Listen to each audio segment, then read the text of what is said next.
राधे राधे दोस्तों, आप सभी का स्वागत है आपके अपने चैनल व्रत पूजन और कहानियों में। हिंदू धर्म में तुलसी के पौधे को बहुत ही पवित्र पौधा माना जाता है। इस पौधे में साक्षात भगवान विष्णु और माँ लक्ष्मी का वास होता है। भगवान विष्णु तुलसी के पत्र के बिना किसी भी प्रकार का भोग स्वीकार नहीं करते हैं। तुलसी को विष्णु प्रिया भी कहा जाता है, इसलिए जो मनुष्य तुलसी की पूजा करता है वह कभी दरिद्री नहीं रहता है, उसकी कभी दुर्गति नहीं होती है। ऐसा मनुष्य घोर पाप करने पर भी कभी नरक में नहीं जाता है। तुलसी को मात्र जल देने से क्या फल मिलता है, आइए जानते हैं।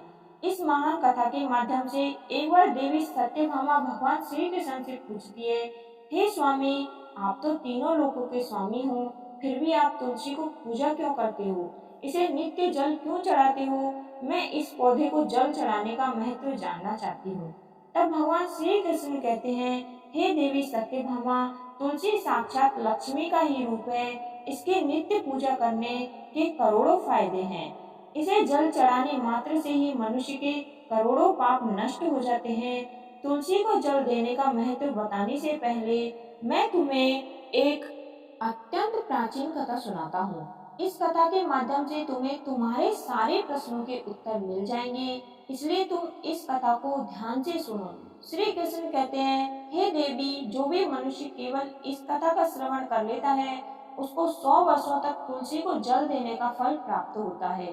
देवी सत्यभामा कहती है, हे प्रभु, मैं इस कथा को अवश्य सुनना चाहती हूँ। आप मुझे वह कथा सुनाइए, मैं इसे पूरे ध्यान से सुनूंगी। तब भगवान श्री कृष्ण ने देवी सत्यभामा को तुलसी को जल देने के महात्म्य की कथा सुनाते हैं।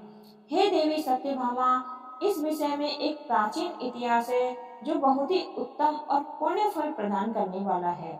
पूर्व काल की बात है, अवंतीपुरी में धनेश्वर नाम का एक ब्राह्मण रहता था। वह जन्म से तो ब्राह्मण था, किंतु वह कर्म से भ्रष्ट, कपटी बुद्धि वाला, कंबल और चमड़ा आदि को बेचकर धन कमाने वाला, वह अत्यधिक झूठ बोलने वाला था। उसका मन हमेशा बुरे काम करने में लगा रहता था। वह चोरी, वेश्यागमन तथा जुआ में आसक्त रहता था। उसने अपने जीवन में कभी भी पुण्य के काम नहीं किए, शास्त्रों का अध्ययन नहीं किया, पूजा पाठ भी नहीं किए। सदैव अपना मन दूसरों के धन पर लगाकर रहता। वह दिन में धन कमाता और रात्रि में वेश्याओं के साथ रात बिताता था। इस प्रकार से वह अत्यंत पापी धनेश्वर ब्राह्मण अपना जीवन केवल पाप करने में व्यतीत करता था। उसने अपने मुख से कभी भगवान का नाम भी नहीं लिया और न कभी देवी देवताओं का पूजन किया। इस प्रकार से पाप करते हुए उसे अनेक वर्ष बीत गए। फिर वह धनेश्वर ब्राह्मण खरीदी बिक्री करने के लिए माहिष्मतीपुरी में जा पहुंचता है। उस नगर के पास उसे नर्मदा नदी बहती है। उस स्थान पर उस नदी में स्नान दान करने के लिए दूर दूर से लोग आया करते हैं और वह ब्राह्मण भी उसी नदी के किनारे एक आश्रम में ठहरता है।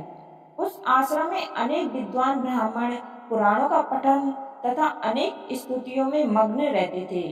पाखंडी धनेश्वर भी ढोंग करता हुआ वहीं पर उनके साथ रुक गया।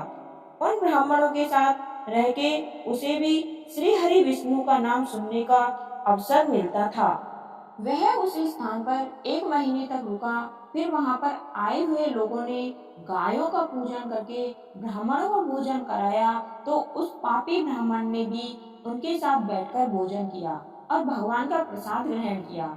वहीं पर उस आश्रम में एक तुलसी का पौधा था। वह ब्राह्मण जाने अनजाने में ही उस तुलसी के पौधे में पानी डालता था तथा उसके मन में कोई विचार नहीं था कि वह क्या कर रहा है। वह रोज सुबह उठकर पात्र में पानी लेकर तुलसी के पौधे में डालता रहता था। फिर वह एक दिन आश्रम में सोया हुआ था तो उस स्थान पर एक सर्प आ गया और उस सर्प ने उसे नींद में ही काट लिया। उस पापी ब्राह्मण की नींद में ही मृत्यु हो गई। सुबह जब अन्य ब्राह्मणों ने उसे बेहोश अवस्था में देखा तो उन्होंने उसके मुख में तुलसी पत्र और तुलसी का जल डाल दिया। फिर सभी ब्राह्मणों को पता चला कि उसकी मृत्यु हो गई है। उसका उस पापी ब्राह्मण की मृत्यु के बाद उस स्थान पर यम के दूत प्रकट हुए और उसे पकड़कर यमलोक में ले जाने लगे। रास्ते में जाते हुए वह ब्राह्मण विलाप करने लगा और यमदूतों से कहने लगा, हे यमदूतों, मुझे कहाँ ले जा रही हो? मेरी मृत्यु किस कारण से हुई है? तब यमदूत कहने लगे, अरे दुष्ट ब्राह्मण, तूने जन्म से लेकर मृत्यु तक बहुत पाप किए हैं। तेरे पापों के कारण ही तुझे एक काले सर्प ने काट लिया है और तेरी मृत्यु हो गई है। अब हम तुझे यमलोक लेकर जा रहे हैं। वहाँ पर यमराज तेरे पाप कर्मों का लेखा जोखा देखेंगे और निश्चित ही तुझे वे नरक में डालेंगे। फिर वह ब्राह्मण जोर जोर से विलाप करने लगा और उन यमदूतों से क्षमा याचना करने लगा, किंतु यम के दूतों को उस पर जरा भी दया नहीं आई और उसे पीटते हुए यमलोक लेकर गए। जब यम के दूत उस ब्राह्मण को लेकर यमराज के सामने पहुंच गए तो यमराज के पास बैठे हुए चित्रगुप्त ने उस ब्राह्मण के जन्म से लेकर मृत्यु तक के कर्मों का लेखा जोखा निकाला और यमराज से कहने लगे, हे महाराज, इस ब्राह्मण ने तो बचपन से लेकर मृत्यु तक पाप ही पाप किए हैं। इसने कोई पुण्य का काम नहीं किया है। इसे नरक में डाल दिया जाए। फिर यमराज कहते हैं, हे दूत, जीवन भर पाप करने वाले इस दुष्ट ब्राह्मण को उठाकर ले जाओ और इसे कुंभी पाक नामक नरक में डाल दो। यमराज के आदेश का पालन करते हुए वे यम के दूत उस ब्राह्मण को हंसते हुए लेकर चले गए और उसे कोड़ों से पीटने लगे, जिससे उस ब्राह्मण का मस्तक टूट गया और वे उसे कुंभी पाक नामक नरक में ले गए। उस भयंकर नरक में खोलते हुए तेल के बड़े बड़े घड़े थे, जिसके नीचे भयंकर अग्नि धधक रही थी।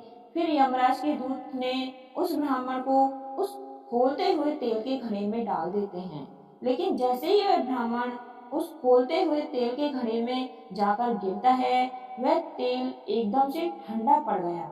इस विचित्र घटना को देखकर उस यम के दूत को बड़ा आश्चर्य हुआ। ऐसा पहले कभी नहीं हुआ था। उसने कितने ही पापियों को उस तेल के घड़े में डाला था। वे सभी उस खोलते तेल में गिरकर छटपटाने लगते थे, लेकिन जैसे ही वह ब्राह्मण गिरा, वह तेल अचानक से शांत व शीतल हो गया। इस आश्चर्य को देखते ही वह यमदूत तीव्र गति से दौड़ता हुआ यमराज के पास पहुंच गया। यमराज ने पूछा, हे दूत, क्या बात है? तुम इतनी तीव्र गति से दौड़ते हुए क्यों आ रहे हो? फिर वह दूत कहता है, हे यमराज, आपने जिस ब्राह्मण को कुंभी पाक में डालने को कहा था, जैसे ही हमने उसे कुंभी पाक नरक में डाला, नरक की अग्नि बुझ गई और वह खोलता हुआ तेल भी ठंडा पड़ गया। फिर यमराज कहते हैं, हे दूत, यह तो बड़ी ही विचित्र घटना है।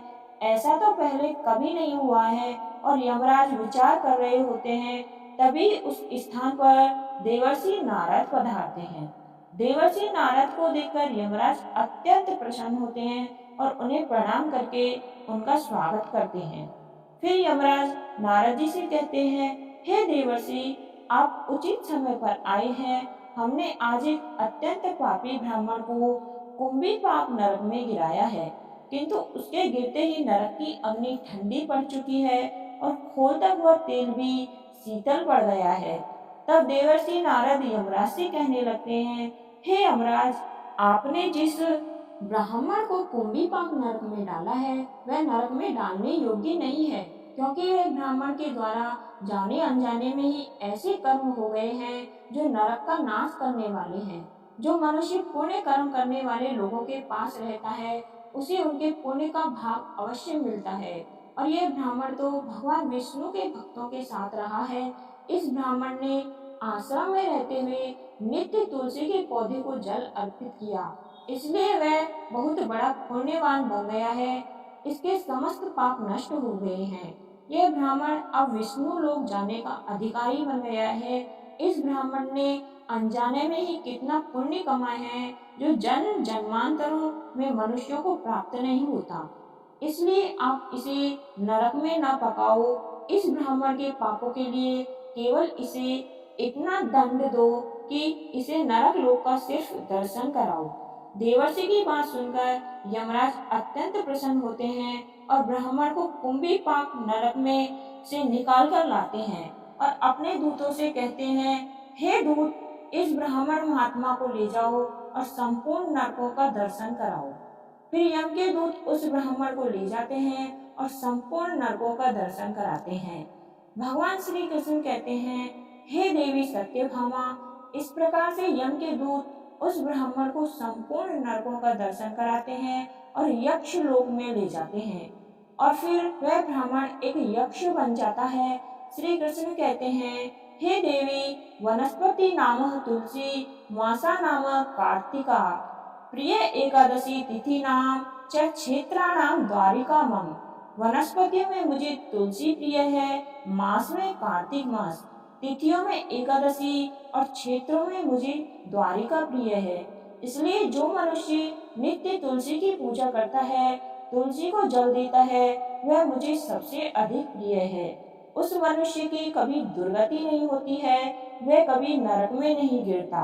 जिन घरों में तुलसी का पौधा सदैव ही हरा भरा रहता है, उन घरों में सदैव ही सुख शांति और समृद्धि बनी रहती है। भगवान विष्णु की पूजा में और उन्हें चढ़ाए जाने वाले भोग में तुलसी के पत्र अवश्य होने चाहिए, क्योंकि तुलसी पत्र के बिना भगवान विष्णु किसी भी प्रकार का भोग स्वीकार नहीं करते हैं। इसलिए प्रत्येक घर में तुलसी का पौधा अवश्य होना चाहिए। अगर आपके घर में तुलसी है तो सुख शांति और समृद्धि के लिए तुलसी को चुनरी अवश्य चढ़ानी चाहिए। हमेशा ध्यान रहे कि तुलसी का पौधा चुनरी के बिना अधूरा होता है। तुलसी केवल एक पौधा नहीं है, बल्कि वह देवी है, विष्णु पत्नी है। इसलिए तुलसी को चुनरी अवश्य ही चढ़ानी चाहिए।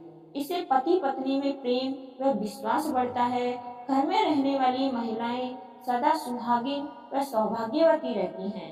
तुलसी के पौधे में शिवलिंग व गणेश जी की प्रतिमा नहीं रखनी चाहिए। रविवार को तुलसी के पत्ते नहीं तोड़ने चाहिए और रविवार को तुलसी में जल भी नहीं चढ़ाना चाहिए। शास्त्रों में केले के पेड़ का वर्णन किया गया है। अगर तुलसी के पास केले का पेड़ लगा देते हैं तो कई गुना अधिक लाभ प्राप्त होता है। केले के पेड़ में भगवान विष्णु का वास होता है। इसे तुलसी के पास लगाने से घर में सुख समृद्धि आती है। तुलसी के पौधे में शालिग्राम अवश्य रखना चाहिए। शालिग्राम भगवान विष्णु का निरंकार रूप माना जाता है। ऐसा करने से सभी जन्मों के पाप नष्ट हो जाते हैं। तो दोस्तों, इस प्रकार भगवान कृष्ण ने सत्यभामा को तुलसी के पौधे में जल देने का महत्व बताया है और जन्म जन्मांतरों से मुक्त होने का मार्ग बताया है। तो दोस्तों, आपको ये कथा अच्छी लगी हो तो आपके अपने चैनल को सब्सक्राइब अवश्य करें। कहानी सुनने वाले और सुनाने वाले सभी का भला हो, आपकी सभी मनोकामनाएं पूर्ण हो। धन्यवाद। आपका दिन शुभ हो।